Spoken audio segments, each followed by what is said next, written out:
Hello friends, welcome back to my YouTube channel. आज की इस वीडियो में हम देखने वाले हैं HTML स्टाइल के बारे में कि हम किस तरीके से जो है वो HTML के अंदर स्टाइल लिख सकते हैं विद CSS।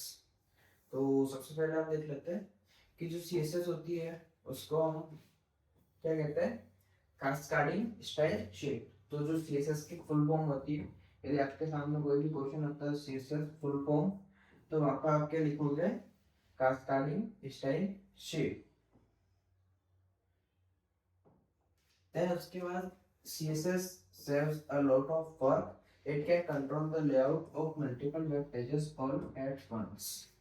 So क्या होता है कि जो CSS है वो बहुत सारा हमारा जो है वर्क बचाती है, क्योंकि आपको HTML के अंदर बहुत सारी चीजें करनी होती है। बट जितना भी जो आप ब्यूटिफिकेशन का काम करते हो,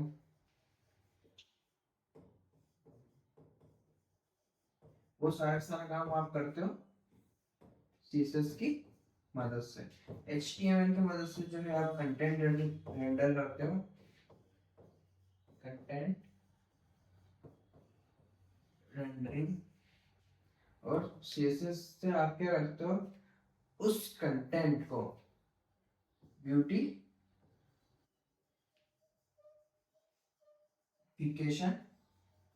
करते हो।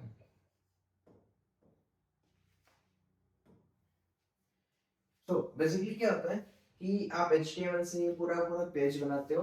देन आपको कहाँ पे कौन सा कलर यूज करना है, लाइक किसी की स्ट्रिप यूज कर रखी है आपने, तो इसमें बैकग्राउंड में कौन सा कलर रहेगा, या आपने टेक्स्ट यूज कर रखा है, इसमें टेक्स्ट में कौन सा कलर रहेगा, या आपने यूज कर रखा बैकग्राउंड में कौन सा कलर रहेगा, कहाँ पे ये लाइन होगी, कहाँ पे बॉर्डर जो होगा, कहाँ पे जो अपने कलर को कुछ इस तरीके से यूज होगा। तो वो सारी सारी चीजें वो आप CSS की मदद से कर सकते हो। डन। देन अपन देख लेते हैं व्हाट इज CSS। तो CSS से रिलेटेड अपन पूरी पूरी एक जो है प्लेलिस्ट बनाएंगे। बट अभी हम जो देख रहे हैं वो बेसिक देख रहे हैं कि HTML विथ CSS। हम पूरा का पूरा डीपली CSS नहीं पढ़ रहे हैं यहाँ पे, हम सिर्फ बेसिक सा देख रहे हैं कि HTML के साथ जो हम CSS लिखते हैं यूजिंग स्टाइल शीट, वो हम किस तरीके से जो है लिख सकते हैं। Done. With CSS, you can control the color, font size, text, spacing between element, how element are the position and layout, what background images, background colors, ये सारी सारी चीजें जो आप है वो CSS से मैनेज कर सकते हो।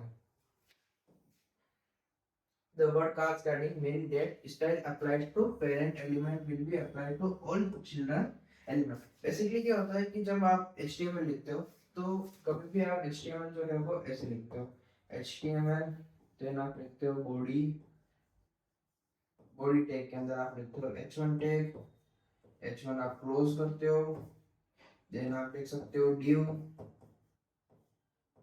div के अंदर आपने वापस p टैग लिख लिया। तो इस तरीके से जो है आप यूज करते हो कभी भी HTML को लिखने के लिए। तो यहाँ पे क्या होता है कि यदि मैंने इस बॉडी को कोई प्रॉपर्टी दे दी CSS की, तो वो ऑटोमेटिकली इन सब पे लग जाती है। यदि मैं इस div को कोई भी एक प्रॉपर्टी देता हूँ CSS की, तो वो इस p टैग पे भी ऑटो फिल हो जाएगी। लाइक मैंने बैकग्राउंड कलर दे दिया, तो वो ऑटोमेटिकली पूरे पूरे जो div है उसको बैकग्राउंड जो है वो ऑटोमेटिकली जो है वो उस कलर का कर देगा। यदि मैंने इसको कोई फॉन्ट फैमिली दे दी, तो हो सकता है कि इसकी भी ये फॉन्ट फैमिली ले ले। तो कई बार क्या होता है कि जो स्टाइल है वो applied to parent element will be also applied to all children element within the parent. यदि कोई भी पेरेंट के अंदर है तो वो जो है वो, if you set the colour of the body text to blue, all heading paragraph and other text element within the body will also get the same color unless you specify something else। जब तक कि आप अंदर वाले जितने भी tag है उनको कोई स्पेसिफाई नहीं करोगे अलग कलर, तब तक वो जो है वो बॉडी का ही कलर यूज करेंगे। यहाँ पे देख लेते हैं कि किस तरीके से जो है आपको CSS यूज करनी है अपने HTML फाइल के अंदर। ओके। तो CSS can be added HTML document in 3 ways. तो आप 3 तरीके से जो है वो CSS को ऐड कर सकते हो। फर्स्ट है आपके पास इनलाइन, सेकंड है इंटरनल, और थर्ड है एक्सटर्नल। इंटरनल में बेसिकली क्या होता है, लाइक जैसे आपके पास एक H1 है, ओके, यहाँ पे आपने स्टाइल लिख लिया, तो यहाँ पे हम कलर रेड इस तरीके से जो है आपको इनलाइन सीएसएस यूज कर सकते हो। डन। फिर आ जाता है एक्सटर्नल। तो आप स्टाइल टैग का यूज करके जो है वो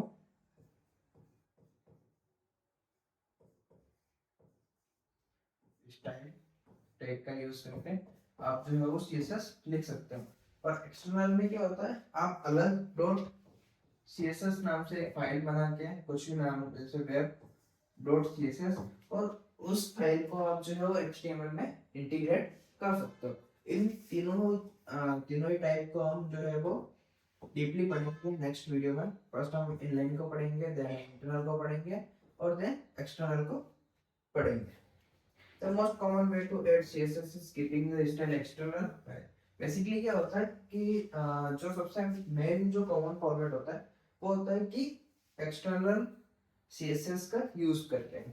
बेसिकली क्या होता है, जब भी आप बड़ा प्रोजेक्ट पे वर्क करते हो या किसी फ्रेमवर्क के साथ वर्क करते हो या किसी भी प्रोजेक्ट के साथ वर्क करते हो, तो वहाँ पे क्या होता है, आपके पास बहुत ज़्यादा फाइल्स होती है, लाइक 2K या 10K फाइल्स। ओके, एक प्रोजेक्ट के अंदर हो सकता है 10K फाइल्स हो, तो वहाँ पे आप हर एक CSS को हर एक फाइल के अंदर नहीं लिख सकते। आप वहाँ पे क्या करते हो, आप बनाते हो कॉमन CSS और उसको आप लिखते हो एक वन फाइल के अंदर और उस फाइल को आप इंपोर्ट करते हो सब जगह। डन।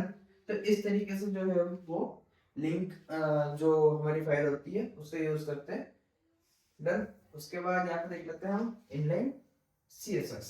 तो इनलाइन सीएसएस किस तरीके से वर्क करती है वो हम है वो नेक्स्ट वीडियो में देखने वाले हैं। सो फ्रेंड्स, आज की वीडियो में इतना ही। यदि वीडियो आपको अच्छा लगा तो वीडियो को like share comment and subscribe my YouTube channel.